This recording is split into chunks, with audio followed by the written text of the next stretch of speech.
नमस्कार, मी स्नेहल चौधरी. आपण पाहत आहात LS मराठी. पाहुयात महापालिका विशेष बुलेटिन. 2 जानेवारी नंतर राज ठाकरे आणि उद्धव ठाकरेंच्या संयुक्त सभांचं नियोजन करण्यात आलंय. मुंबईसह 6 महापालिकांमध्ये ठाकरे बंधूंच्या 6 संयुक्त सभा होणार आहेत. 11 दिवसात 6 मनपांमध्ये सभांचा झंझावात पाहायला मिळणार आहे. पुण्यात दोन्ही राष्ट्रवादी एकत्र येणार नसल्याची माहिती समोर आली आहे. खासदार अमोल कोल्हेंशी चर्चा केल्यानंतर अजित पवारांनी पुण्यातील राष्ट्रवादीच्या प्रमुख नेत्यांसोबतची बैठक रद्द केली. त्यामुळे राष्ट्रवादी काँग्रेस शरदचंद्र पवार पक्ष महाविकास आघाडीसोबत लढणार असल्याचं समजतंय. पुण्यातील आंदेकर टोळीचा म्होरक्या बंडू आंदेकरसह लक्ष्मी आंदेकर, सोनाली आंदेकरांनी आज उमेदवारीसाठी अर्ज दाखल केलाय. यावेळी अर्ज भरण्यासाठी त्यांची पोलीस व्हॅनमधून सिने स्टाईल एंट्री पाहायला मिळाली. त्यावेळी पोलिसांनी हाताला बेड्या ठोकलेल्या आणि तोंडावर काळा स्कार्फ घालून त्याने मैदानात एंट्री केली आहे. आंदेकरांना मत म्हणजे विकास कामाला मत, मी उमेदवार आहे, दरोडेखोर नाही, वनराज आंदेकर जिंदाबाद अशी घोषणाबाजी बंडू आंदेकरांनी यावेळी केली आहे. नांदेडमध्ये शरद पवार आणि अजित पवार गट एकत्र येण्याची शक्यता आहे. राष्ट्रवादी अजित पवार गटाचे आमदार प्रताप पाटील चिखलीकर यांनी एकत्र लढण्याची तयारी दर्शवली आहे. राष्ट्रवादी शरद पवार गटाचे माजी मंत्री कमल किशोर कदम यांच्याशी बोलणं झालं असून लवकरच आमची बैठक होणार असल्याचं चिखलीकरांनी सांगितलंय.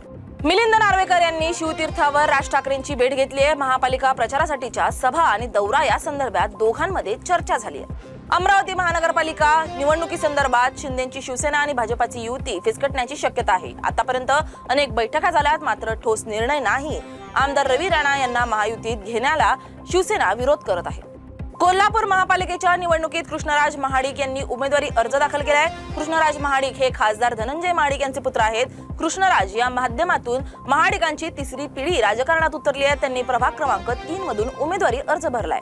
छत्रपती संभाजीनगरमध्ये मतदार यादी प्रसिद्धीला मुदतवाढ. छत्रपती संभाजीनगर महापालिकेची मतदान केंद्रनिहाय मतदार यादी आता 3 जानेवारी पर्यंत प्रसिद्ध होणार आहे. राज्य निवडणूक आयोगाने सुधारित निवडणूक कार्यक्रम जाहीर केल्याने 27 डिसेंबरची तारीख पुढे ढकलण्यात आली आहे. 15 जानेवारी रोजी होणाऱ्या मतदानासाठी मतदारांना आपलं मतदान केंद्र सहज शोधता यावं यासाठी ही प्रक्रिया महत्त्वाची मानली जाते. जालन्यात महापालिका निवडणुकीच्या पार्श्वभूमीवर भाजप, शिंदेची शिवसेना, अजित पवारांची राष्ट्रवादी आणि RPI यांच्यात महत्त्वाची बैठक पार पडली आहे. या बैठकीत जागा वाटप, समन्वय यंत्रणा व निवडणूक रणनीती यावर सविस्तर चर्चा करण्यात आली आहे. आज पुन्हा बैठक होणार असून त्यानंतर युतीची घोषणा होणार असल्याचं आमदार बबनराव लोणीकर यांनी म्हटलंय. इचलकरंजी महानगरपालिकेच्या पहिल्याच निवडणुकीत नवनवीन राजकीय घडामोडी समोर येत असून भाजप शिवसेना युतीत उमेदवारीवरून मोठा गोंधळ निर्माण झालाय. प्रभाग क्रमांक 1 ते 16 साठी उमेदवारांची नावं सोशल मीडियावर जाहीर करण्यात आली होती. मात्र या घोषणेला तात्पुरती स्थगिती देण्यात आली असून नव्याने उमेदवारी जाहीर करण्यासाठी 28 तारखेला रविवारी मुंबईत बैठक आयोजित करण्यात आली आहे, अशी माहिती आमदार राहुल आवाडे यांनी दिली आहे. या होत्या काही महापालिका विशेष बातम्या. पाहत रहा LS मराठी.